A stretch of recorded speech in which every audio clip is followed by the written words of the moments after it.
कन्येच्या आयुष्यातील शेवटच्या क्षणापर्यंत सहकार्य करू शकत नाही, म्हणून मेले तुमच्या आणि तुमची कन्या. तेव्हा तुमचं माझं नातं काहीच नाही, गरजच नाही, मला सुद्धा अपेक्षा नाही. याच्यासाठी या स्थळाला नाही करून निघालोय. चला, कोण घराला नाही निघून जा.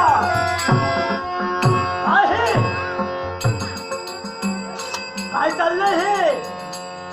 माझी आयुष्याची स्वप्ने माझ्या मनाशी लहान होती, पण काही उपयोग नाही त्याचा. मनात दाम होतोय मला घाला कृतीचा. लवकर आला आहात. लग्न झालं भोजनानंतर. काय म्हणालास? लग्न झालं? आता भोजनाला भेटतोय. लवकर लवकर भोजन तू करायला जा. इतर कुणाचं तरी मला भोजन करायचं आहे. भोजन नाही, याच्यासाठी मी आता हात देणार. कुणाला पाहायचंय? हे रुक्मया,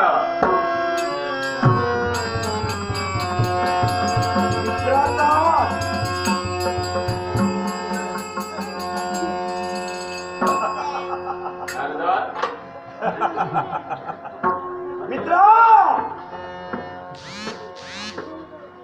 अरे तुला पाहून मला आनंद झाला.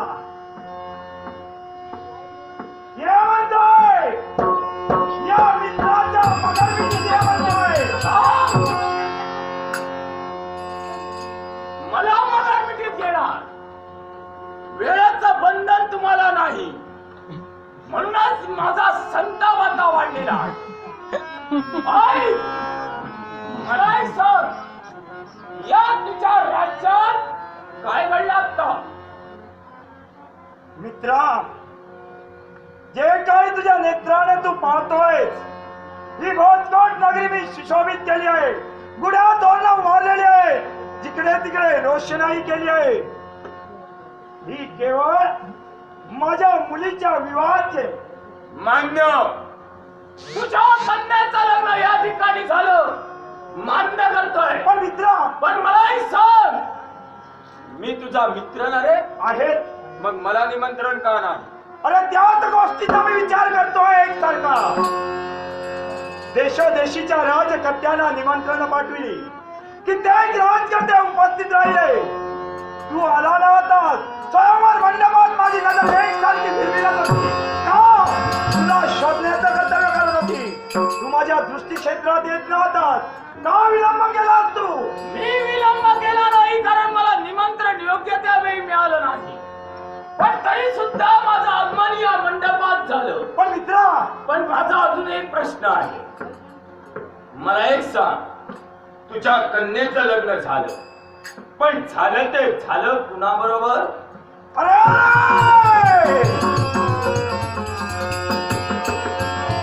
मित्रा, जे होऊ नये तेच घडलं शेवटी. माझ्या बाळेनं पण विलयित स्वयंवर योजिलं होतं, आणि त्याच स्वयंवर मंडपात तो माझा हाडवैरी कृष्ण, त्याचा पुत्र प्रद्युम्न आला होता, आणि त्याच्याच काठी प्रेमाची प्रेमाला माझ्या बाळेनं अर्पण केली. वैर्याच्या पोरा समवेत तू तिचं लग्न करून दिलं नाही. नाही तुला जा. नाही, तुझ्या भगिनीला त्या काळ्यानं पळविलं. त्यावेळी त्या युद्धात सहाय्य करण्यासाठी शाल्व होता, आणि एवढं असूनही तुझ्यासाठी म्हणून आम्ही तिथं घटलो. जाणतोय पराक्रमपणाला लाविले. इतकं जाणतोय सारं काय मी. आणि एवढं असून तू शांत बसलास. हा रुक्मया शांत बसला तर तुला म्हणायचंय? मग ज्यावेळी मला समजलं माझ्या वैयाचा बोला येतो, त्याच वेळी गोदानं क्रोधायमान झालेला रुक्मया त्याच्यावर चाल करून आला. शेवटी त्याचं आणि माझं घनघोरचं युद्ध झालं. युद्धाच्या ऐन झुमतली माझ्या बाळाला घेऊन त्या वैर्याच्या बोलानं पलायन केलंय. पलायन त्याला केलं साहेब. स्वतःची तुझी कन्या रुक्मावती हिचा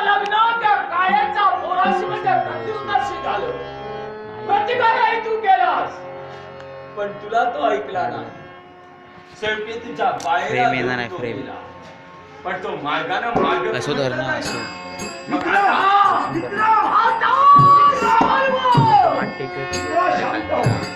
शांत हो. झाल्या गेल्या गोष्टी साऱ्या विसरू नका. मित्र प्रेमासाठी, या तुझ्या मित्रासाठी झाल्या गोष्टीचा विसर होऊ दे. जे तुला काय वाटतंय मी घडलेल्या गोष्टी विसरणार? अरे तुला सवय असेल त्या कृष्णानं तुझ्या बाबतीत काय घडविलं. अरे केसाचे 5 काढले. एवढंच नसून तुझ्या तोंडाला काळं त्यानं फासलं. नको मित्रा. कृष्ण आणि त्याच्याच भीतीनं तू हे भोजकोट निर्माण केलंय. मग आता माझं आहे, मला निमंत्रण नाही ते नाही, पण त्याच्याशी तुझ्यामुळे मी वैरत्व निर्माण केलं.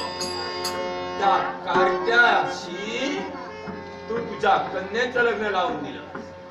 लग्नाची वरात चालली द्वारकेच्या दारात. जाऊ दे त्यांना. मी नाही जाऊ देणार. काय करणार आहे? तुझ्या कन्येचा शेवट आणि जनार्दनचा धर्माचा शेवट.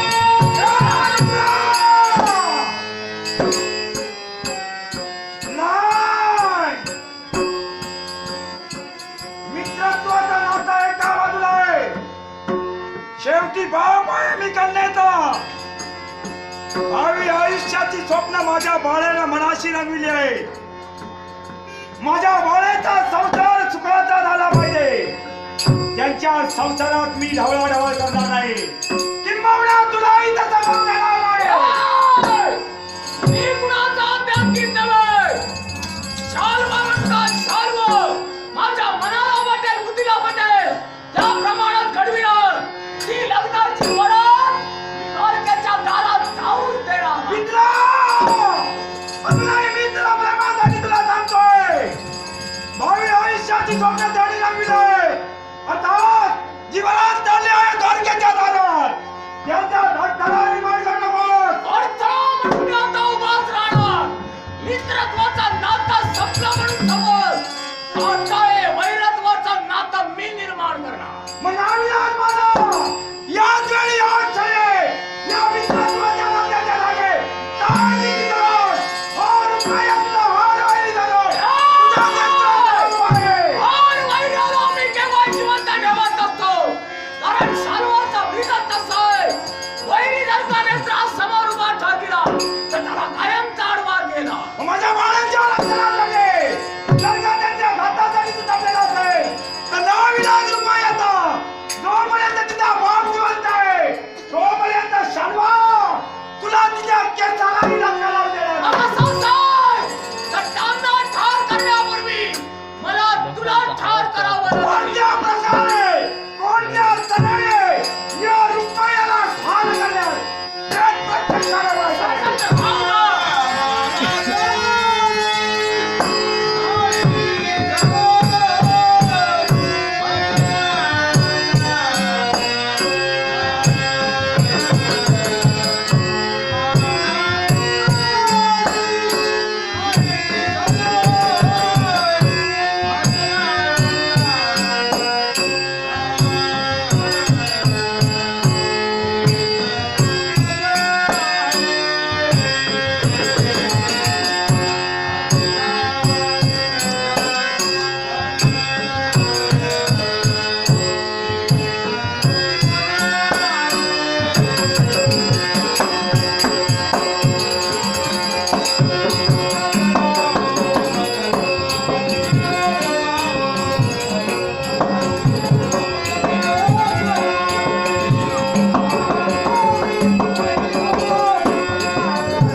पण मला मायावी असणारा शार्व धुम्रास्त्राला घातक पंडा प्रद्युम्नाचा सेवक